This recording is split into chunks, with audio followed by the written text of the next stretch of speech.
मराठा आरक्षणात सीएम फडणवीसांचा सिंहाचा वाटा, लक्ष्मण हाकेंनी लुडबुड करू नये, विखे पाटील.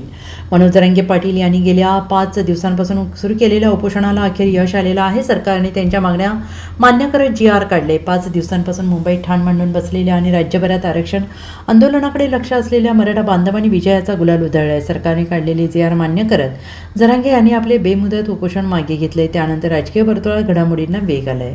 ओबीसी नेते नाराज असून छगन भुजबळ यांनी मंत्रिमंडळ बैठकीवर बहिष्कार घातलेला असून मराठा आरक्षणाच्या बाबतच्या GR वरून महायुतीत मतभेद असल्याचं म्हटलं जात आहे. याबाबत भाजपा नेते आणि राधाकृष्ण विखे पाटील यांनी प्रतिक्रिया दिलेली आहे. राधाकृष्ण विखे पाटील पत्रकारांशी बोलताना म्हणाले की या सगळ्या निर्णय प्रक्रियेत दररोज मुख्यमंत्री देवेंद्र फडणवीस यांच्याशी आमची चर्चा व्हायची.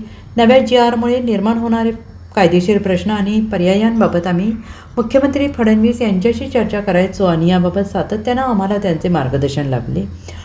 सरकारने आता एक पाऊल पुढे टाकलं आहे, तर हे सगळं कसे पुढे जातील याचा विचार सगळ्यांनी केला पाहिजे. आता सगळ्या मराठा विचारवंतांनी अंमलबजावणी सहकार्य करावे असे राधाकृष्ण विखे पाटील यांनी म्हटले.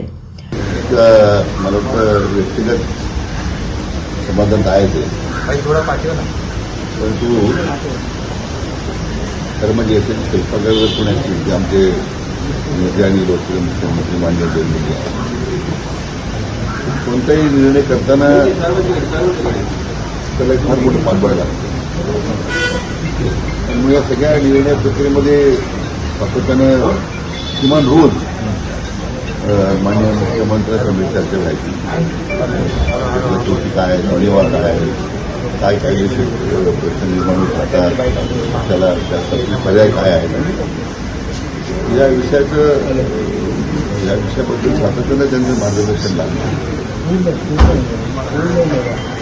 कारण खरं म्हणजे विनाकारण त्यांना बदनाम करण्याचा काही म्हणजे प्रयत्न नाही. परंतु कालच्या निर्णयामुळं खरं म्हणजे जरांगे पाटील तर शिल्पकला आहेतच, कारण अतिशय निष्ठुर आणि निस्वार्थीपणे त्यांनी आंदोलन चालवलं. परंतु हे घडून हे निर्णय प्रक्रियामध्ये हे सगळे घडून आणण्यामध्ये माननीय देवेंद्रजींचा अतिशय सिंहाचा वाटा होता. पण खरं म्हणजे त्यांच्यासुद्धा मी मनापासून अभिनंदन करतो.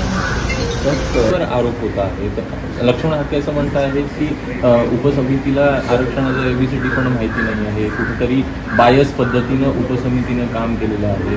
एकूणच OBC नेत्यांकडनं कुठेतरी नाराजी व्यक्त होताना दिसत आहे. मला खरं म्हणजे एकदा मी मागे लक्ष्मण हाकेंना सल्ला दिलेला आहे की तुम्ही अन्य लोकांच्या आरक्षणामध्ये का लुडबुड करता, तुमच्या राजकीय पोळ्या का बाजून घेता तुम्ही या आरक्षणाच्या मुद्द्यावर. ज्यांचं आरक्षण मिळतं त्यांना ते मिळणारच आहे. तुमच्या OBCचं आरक्षण कोणी काढून घेत नाही ना. मला वाटतं एखाद्या विषयाबद्दल उपसमितीचं अज्ञान आहे का आम्हाला काही कळत नाही. आता ज्यांना फार कळतं त्यांनी अतिशहारपणा करू नये, एवढीच माझी अपेक्षा आहे. Bureau report, SBN Marathi, Mumbai.